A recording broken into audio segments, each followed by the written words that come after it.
الاجازه بتاعتي، فما بعرفش اخرج خالص لان طول الاسبوع انا مشغوله.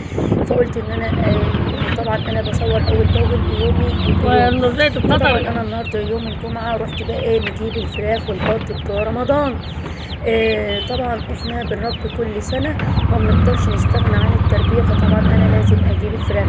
رحت يوم الجمعه بقى، طبعا انا ركبت التوك توك مع اخويا ومامتي ورحنا البلد اللي احنا بنجيب اللي هي فيها معمل الفراخ والبط. طبعا انا وصلت كده المعمل.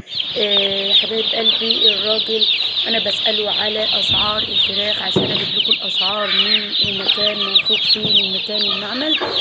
فطبعا انا اول ما اتكلمت قلت له ايه هو. طبعا بيقول لي الفلوس بتيجي وتروح بس الفراخ لا قبله بتزيد على السطوح. وطبعا هو بيقول لي سعر الديوك اللي هي اكل الملوك. وسعر الفراخ البرابر اللي هي اكل الاكابر. وقال لي عندنا الديوك بتقول كوكو كوكو بتقلد محمود شكوكو، وعندنا الفراخ قبل ما تنام بتقلد عادل امام. طبعا انا سالت قلت له طب سعر الفراخ البيضه كام؟ بيقول لي الفراخ البيضه ايزي اللي بتكتب عربي وانجليزي، وبقول لي الفراخ البيضه اللي هي بتلعب كاراتيه ورياضه سعرها النهارده يوم الجمعه 5 جنيه. طبعا قلت له طب فراخ الساسو؟ قال لي الفراخ الساسو الشفر الفرخ الشيله بيكفي عيله. قال لي ال4 ب10. وقال لي الفراخ العجين الاصلي برضو ال4 ب10. قلت له طيب البط المسكوفي؟ قال لي البط المسكوفي اللي بيشرفنا قدام ضيوفي. قلت له البط المسكوفي اللي بيشرفني قدام ضيوفي ده سعره كام؟ قال لي سعره النهارده 11 جنيه. قلت له طيب البط المولر؟ قال لي سعر المولر 14 جنيه. البط البغالي سعره النهارده 12 جنيه. طب قلت له البط الفرنساوي؟ قال لي البط الفرنساوي 5 جنيه. البيور 12 جنيه. طبعا يا حبايب قلبي انا بجيب لكم كل ما هو جديد في منوعات كل يوم جديد. طيب انا عايزه دلوقتي يا ام ردينه استقبل الفراخ البيضه او البط بتاع رمضان. طبعا بالنسبه للفراخ البيضه انت هتجيبي كذا تربيه لغايه اما لان لسه 100 يوم تقريبا او 105 يوم. فطبعا يعني هتكون انت ربيتي بسم الله ما شاء الله تربيتين. التربيه دي طب تربيه الفراخ ديت يا ام ردينه اقول لك تربيه الفراخ انت بتستقبليها بميه بسكر. وطبعا عندك محلول جفاف بتحط لهم. وفي برضو مفاجأة أنا حضرتها لكم وسر الصنعة بتاع تربية الفراخ والبط وكل الأنواع جبتها من فم الراجل اللي هو بتاع المعمل دهوت. قال لي يا ام ردينه انت عايزه تربي الفراخ البيضه صح؟ قلت له طبعا. قال لي طبعا الفراخ اهم حاجه التدفئه. اي حاجه عشان الفرخ يكبر معاك اليوم بيومين تعملي ايه اهم حاجه التدفئه. فانا طبعا جريت لما وصلت البيت اهوت رحت جبت السلك 12 متر عشان يطلع على السطح عندي. السطوح عندي انا طبعا في الدور الثاني والسطوح في الدور السطوح عندي في الدور الرابع. فانا طبعا عايزه 12 متر وكمان والله ما كفى يعني انا عملت كمان مشترك.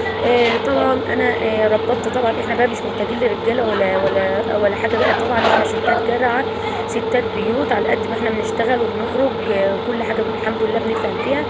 طبعا انا جبت السلك اللي هو 12 متر ده جبت الفيشه وعملتها وصلتها ومن البدايه خالص انا اللي عملتها. ورجعت جبت الدوايه وعملتها من الجنب التاني وحطيت فيها اللمبه وطلعت على السطح وعشان ادفي الفراخ بتاعتي. طيب انا اهم حاجه التدفئه زي ما قال لي. وبعد ما الفراخ بتدفى اعمل ايه؟ انا طبعا بستقبلهم بميه بسكر. بعد ما بستقبلهم بميه بسكر في حاجه اسمها عشان الفراخ تكبر معاكي وما يصيبهاش اي حاجه وتقوي المناعه بتاعتها يا اما بتجيبي لها محلول جفاف بتاع الاطفال من الصيدله البشري يا اما بتجيبي لها حاجه اسمها دانفلور. الراجل قال لي دانفلور ديت هي ابله ليها يا ام ردينه. قال لي دانفلور ديت لو انت مشيتي الفرخ عليه 4 ايام عمرهم ما يجرى لهم حاجه خالص وبتقوي المناعه بتاعتهم. وطبعا هو غالي بس انت هتروحي تقولي له هات لي ب 30 جنيه او هات لي ب 40 جنيه. يفضل عندك بقى كذا دوره. دوره الفراخ بالذات الفراخ البيضاء حساسه فبتحتاج المكون ده.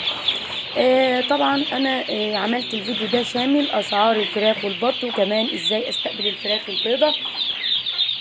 يا رب يا حبايب قلبي اكون بجيب لكم كل ما هو جديد وكل فيديوهاتي تعجبكم. طبعا انا قبل ما انهي الفيديو انا طبعا حطيت العلف اهوت، وحطيت النشاره وحطيتهم في البوكسه اللي هي على شكل مربع. وطبعا انا بغطيهم وبحط اللمبه فوقهم، وبحط بقى المكون اللي هو قالك عليه اللي هو اسمه بان فلور. وادعي لي بقى انا وهو اللي هو عرفني سر الصنعه بتاعت التربيه بتاع الفراخ. اشكر مشاهدين قناه منوعات كل يوم جديد. انا بحب اجيب لكم كل ما هو جديد. ويا رب يكون استفدتوا من الفيديو بتاعنا اسعار الفراخ والبط يوم الجمعه، وكمان ازاي تستقبلوا الفراخ. السلام عليكم ورحمه الله وبركاته.